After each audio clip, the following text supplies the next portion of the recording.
नमस्कार दोस्तों, स्वागत है आप लोगों का स्टडी विथ मनोरंजन चैनल में। तो जैसा कि हम जीके का एक सीरीज चला रहे हैं और हम डेली जीके के क्वेश्चन को देख रहे हैं। तो आज फिर से हम आधुनिक भारत का हिस्ट्री के क्वेश्चन को 50 क्वेश्चन को देखते हैं पूरे डिटेल के साथ। ये ऐसे क्वेश्चन हैं जो कि एग्जामिनेशन में पूछे जा चुके हैं या तो पूछेंगे, या ये क्वेश्चन ऐसे हैं जो कि रिपीट होते रहते हैं, क्योंकि मैक्सिमम एग्जामिनेशन में आधुनिक भारत से क्वेश्चन पूछे जाते हैं। तो आइए चलते हैं सीधे वीडियो पे जाने से पहले एक बार इस चैनल को सब्सक्राइब जरूर करें, ताकि आप लोग इस प्रकार के इन्फॉर्मेटिव वीडियो को कंटिन्यू देखते रहें और आपको इन्फॉर्मेशन पहुंचते रहे। तो आइए चलते हैं वीडियो पे।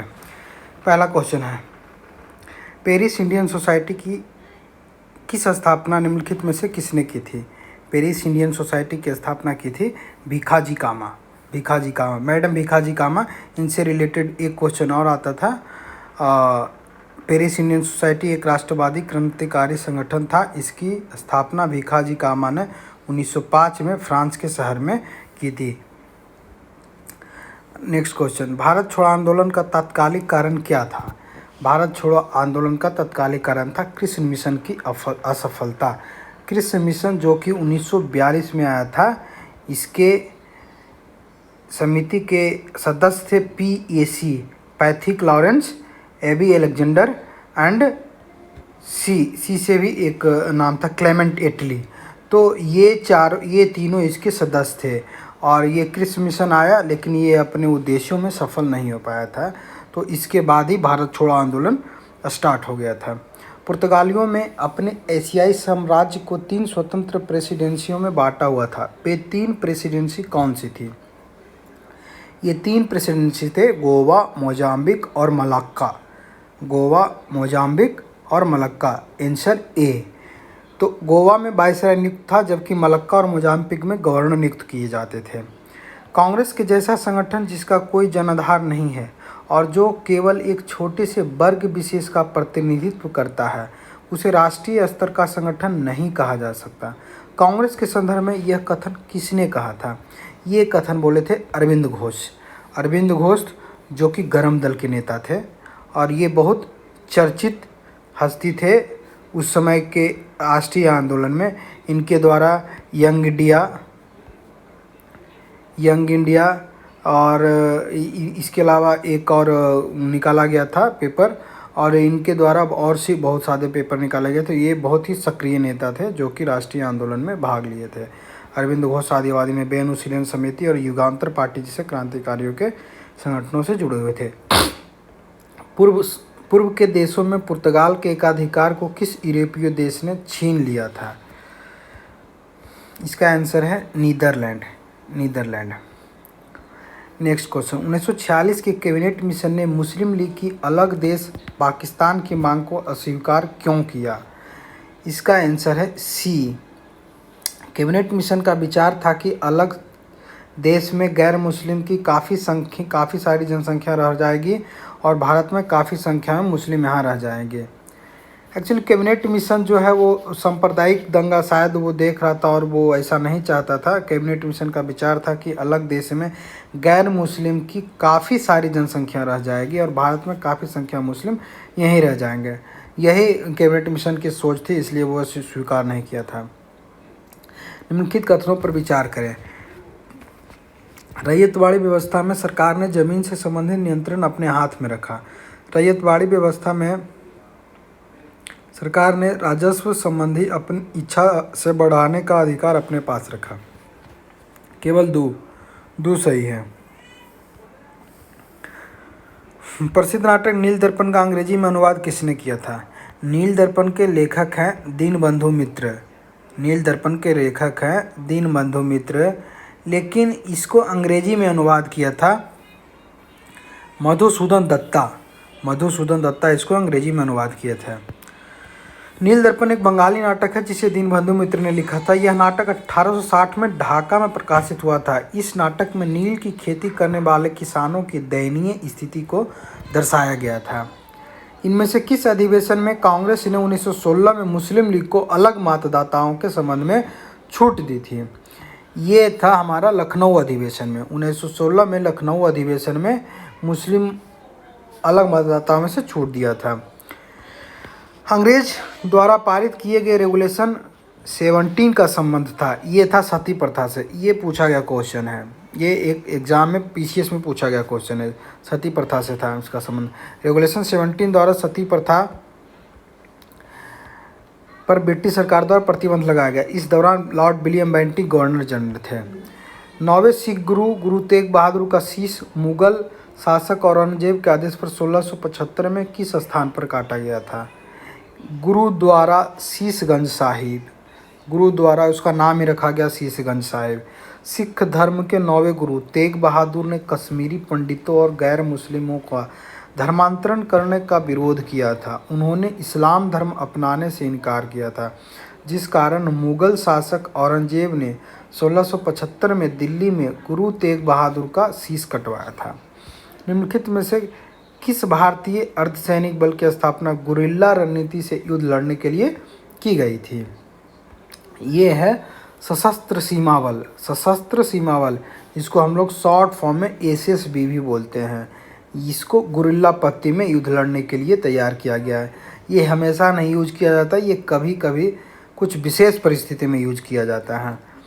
इसकी स्थापना 1963 में हुई थी। ये होम मिनिस्ट्री के अंतर्गत आता है। इनमें से किस पुरस्कार की स्थापना सबसे अंत में की गई थी? राजीव गांधी खेल रत्न अवार्ड। अर्जुन पुरस्कार 1961 में, दादा साहेब फाल्के पुरस्कार 1969 में, द्रोणाचार्य अवार्ड 1985 में, ज्ञानपीठ पुरस्कार 1965 में, ज्ञानपीठ पुरस्कार 1962 में, और उसके बाद राजीव गांधी खेल रत्न अवार्ड 91 से 92 में स्थापित किया गया था। भारत छोड़ो आंदोलन का ड्राफ्ट किसने तैयार किया था? जवाहरलाल नेहरू। जवाहरलाल नेहरू एक बहुत ही तेज तर्रार स्वतंत्रता आंदोलन के कार्यकर्ता या उनके एक नेता थे। और भारत को जब आज़ादी मिली तो इन्होंने लंबे अरसे तक भारत को एक सही दिशा दिया एज ए प्रधानमंत्री, और भारत को उस समय की परिस्थिति से आगे बढ़ने में बहुत ही सहयोग किया था। आगे देखते हैं। बंगाल के नवाब सिराजदौला ने कलकत्ता के ब्रिटिश फैक्ट्री पर कब आक्रमण किया था? 1756 ईस्वी में। 1757 ईस्वी के युद्ध के बाद, उसके बाद जो है या यूँ कह सकते हैं बक्सर का युद्ध। बक्सर का युद्ध जो कि 1764 में हुआ, उसके बाद से अंग्रेज़ों का पूर्णतः आधिपत्य भारत पे स्थापित होना चालू हो गया था, क्योंकि ये लोग कलकत्ता में अपना पैर जमाना शुरू कर दिए थे। तो 1756 में नवाब सिराजदौला के फैक्ट्री पर आक्रमण किया था। अपने पिता की हत्या का प्रतिशोध लेने के लिए किसने खालसा नामक सेना की स्थापना की? गुरु गोविंद सिंह। गुरु गोविंद सिंह ने अपने पिता की हत्या का बदला लेने के लिए खालसा नाम की स्थापना की थी। कलकत्ता किस वर्ष तक भारत की राजधानी रही थी? 1912 तक। 1912 तक, क्योंकि 1911 में एक महारानी आई थी विक्टोरिया, और वो सम्मेलन हुआ, उसी में ये निर्णय लिया गया कि राजधानी को जो है कलकत्ता से ट्रांसफ़र किया गया है। तो 1912 में फिर इसका ट्रांसफ़र हो गया। तो 1912 तक कलकत्ता राजधानी रही थी। कमाल आतुर्क किस देश के आधुनिक निर्माता व संस्थापक हैं?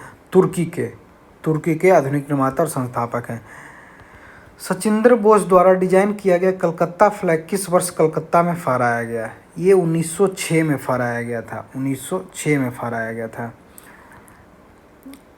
मई 1972 में भारत सरकार के संस्कृति मंत्रालय द्वारा स्थापित राजा राम मोहन राय लाइब्रेरी फाउंडेशन का मुख्यालय किस स्थान पर स्थित है?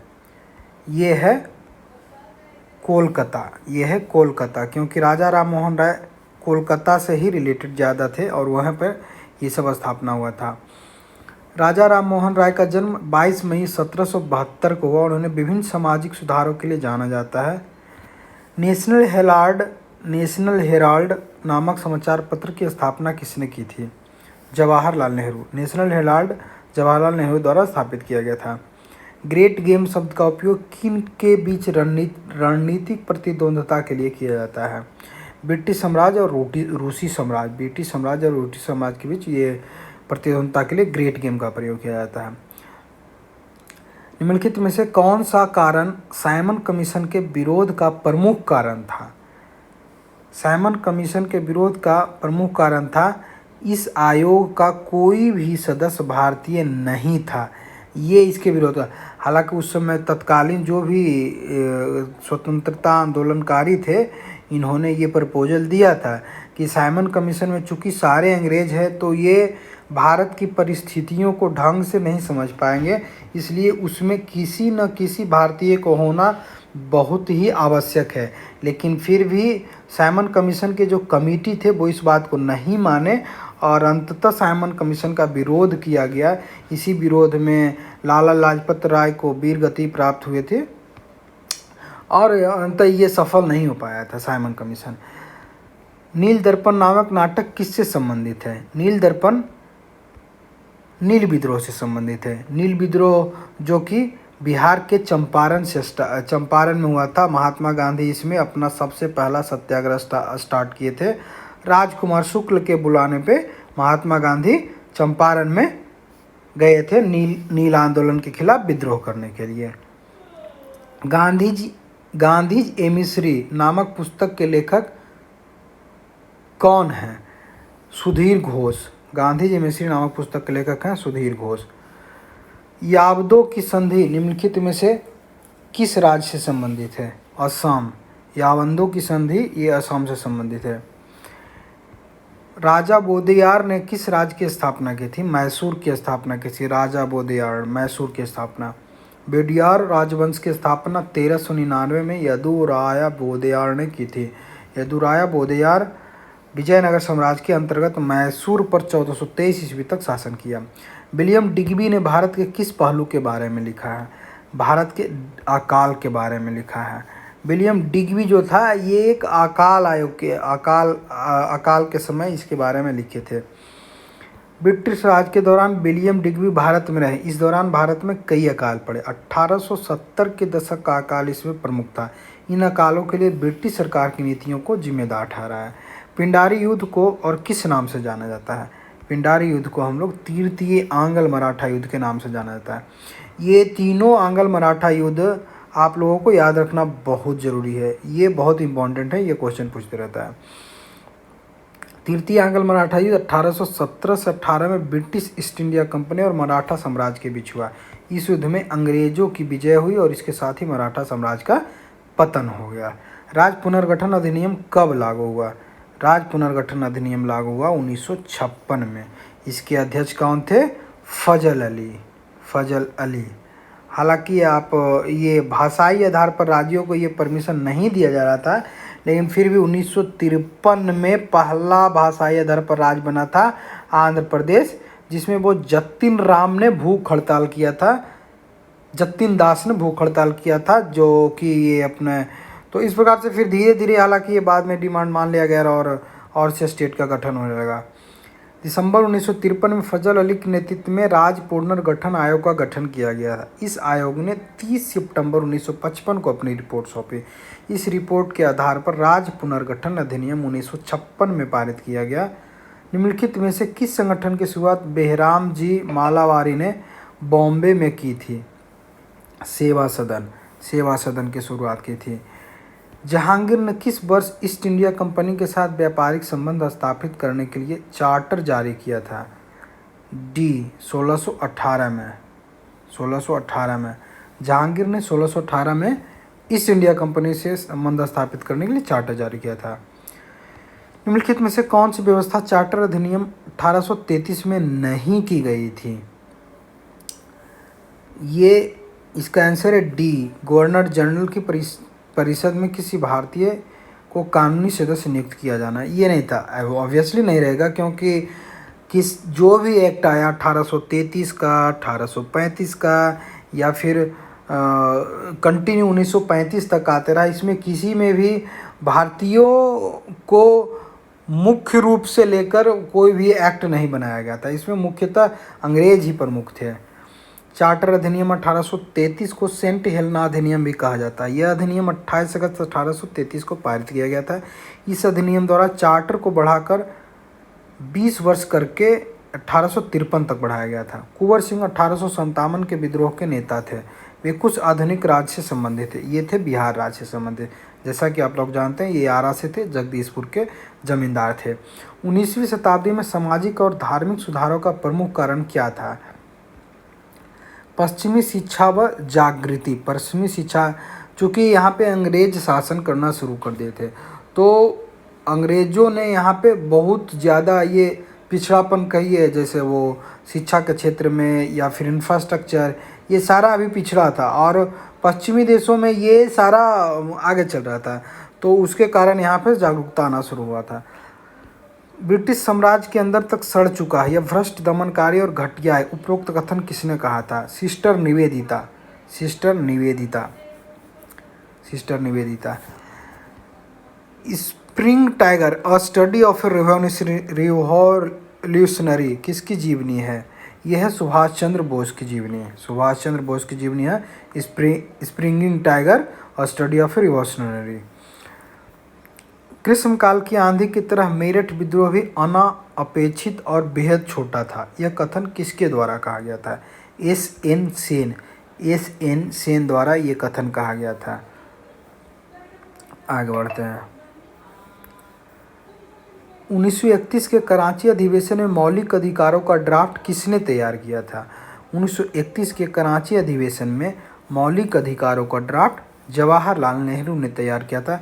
हालांकि वही ड्राफ्ट जो है ये हमारा प्रस्तावना कह सकते हैं, प्रस्तावना आके बाद में बन गया था, प्रस्तावना बन गया था। वही ड्राफ्ट जो है 1931 के कांग्रेस के बैठक में कराची में हुई। इस बैठक में अध्यक्षता सरदार वल्लभ भाई पटेल ने की। इस अधिवेशन में मौलिक अधिकार और राष्ट्रीय आर्थिक प्रोग्राम पर प्रस्ताव पारित किए गए थे।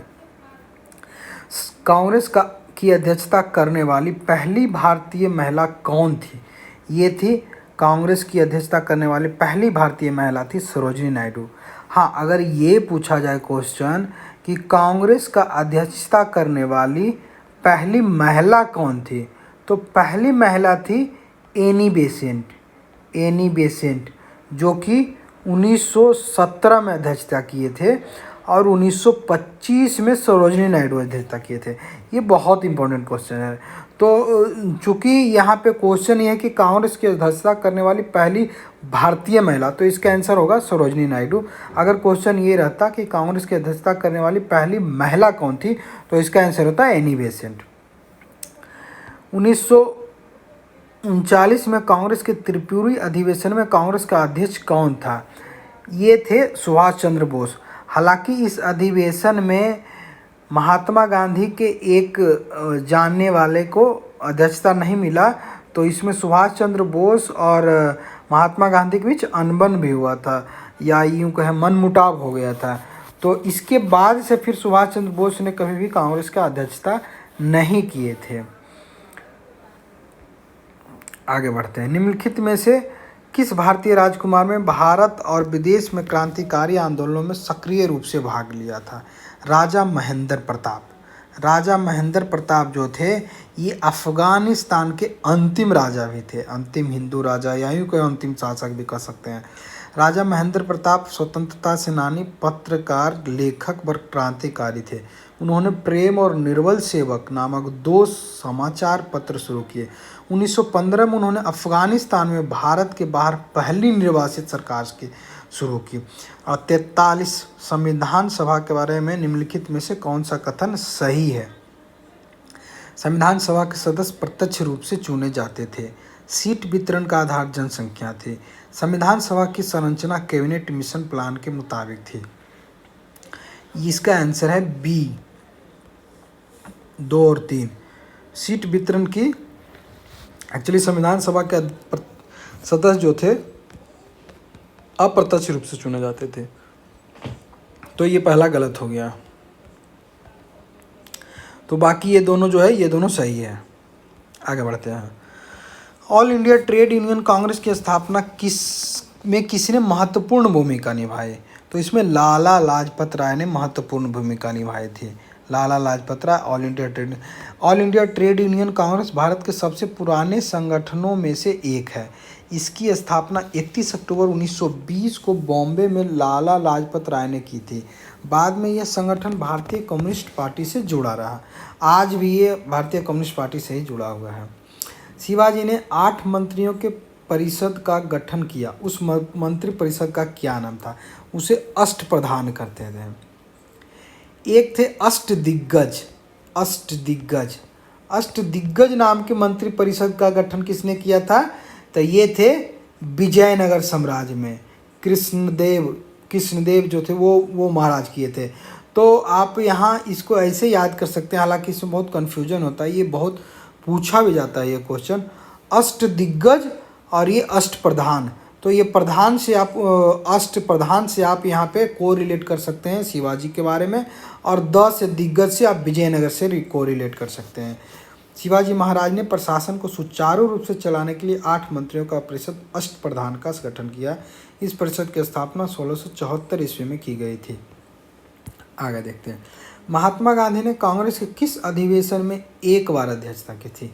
ये तो 1924 का बेलगांव अधिवेशन है, जहाँ पे महात्मा गांधी ने अध्यक्षता की थी। हालांकि कांग्रेस में महात्मा गांधी का रोल महत्वपूर्ण था, लेकिन चूंकि महात्मा गांधी के विचारों से कांग्रेस के आधे से ज़्यादा लोग सहमत नहीं थे, क्योंकि महात्मा गांधी के विचार थे अहिंसावादी, सत्याग्रही, और सुभाष चंद्र बोस, अरविंद घोष, तिलक, बिपिन चंद्र पाल, ये लोग जो थे ये गरम दल के नेता थे। मतलब ये लोग प्रॉम्प्ट डिसीजन लेते थे, जिससे कि हमला करना, ये करना, तो ये महात्मा गांधी को पसंद नहीं था। तो इसलिए वो अध्यक्षता तो नहीं किए थे ज़्यादा, लेकिन उनका कांग्रेस में वो वर्चस्व अच्छा था और उनका वहाँ पे उनके फॉलोवर्स भी अच्छे थे। हालांकि इन्होंने अध्यक्षता सिर्फ एक ही किया था, जो कि बेलगांव में हुआ था 1924 में। रविंद्रनाथ टैगोर को नाइटहुड की उपाधि किस वर्ष दी गई थी?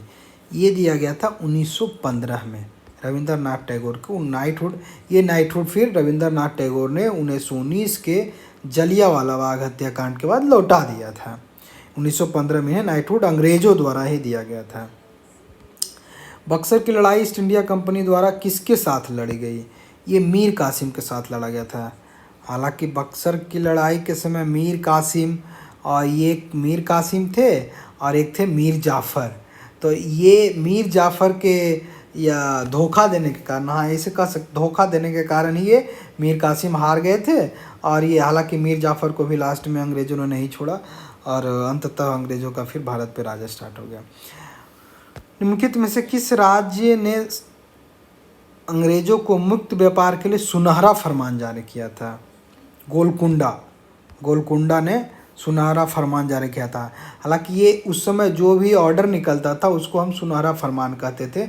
ये सुनहरा फरमान शब्द आप लोग मुग़लों द्वारा भी जारी किया गया था, जो कि मुग़ल के अंतिम शासक थे वो शाह आलम। हाँ, ये शाह अंतिम नहीं थे, अंतिम शासक तो और शाह आलम ने इनको जारी किया था ये गोल्डन फरमान। 1632 में अंग्रेज़ों को गोलकुंडा के साथ मुक्त व्यापार करने के लिए सुनहरा फरमान जारी किया। इसके लिए शुल्क 500 पैगोडा प्रति वर्ष था। Next question. स्वतंत्रता आंदोलन के दौरान रविंद्रनाथ टैगोर ने नाइटहुड की उपाधि किस घटना के विरोध में वापस कर दी थी?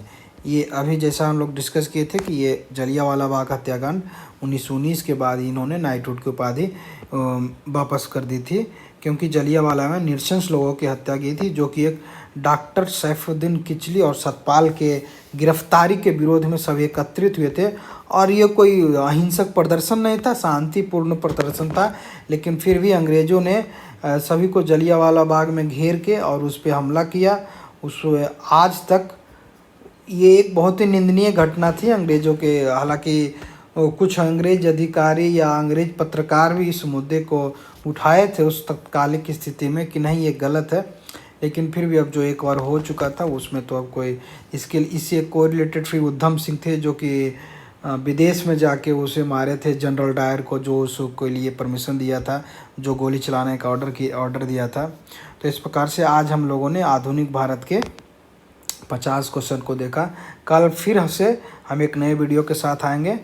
अगर इसके अलावा भी किसी को और कोई वीडियो किसी स्पेसिफिक सब्जेक्ट पे चाहिए तो कमेंट्स में बताइए, हम ये वीडियो लाएंगे।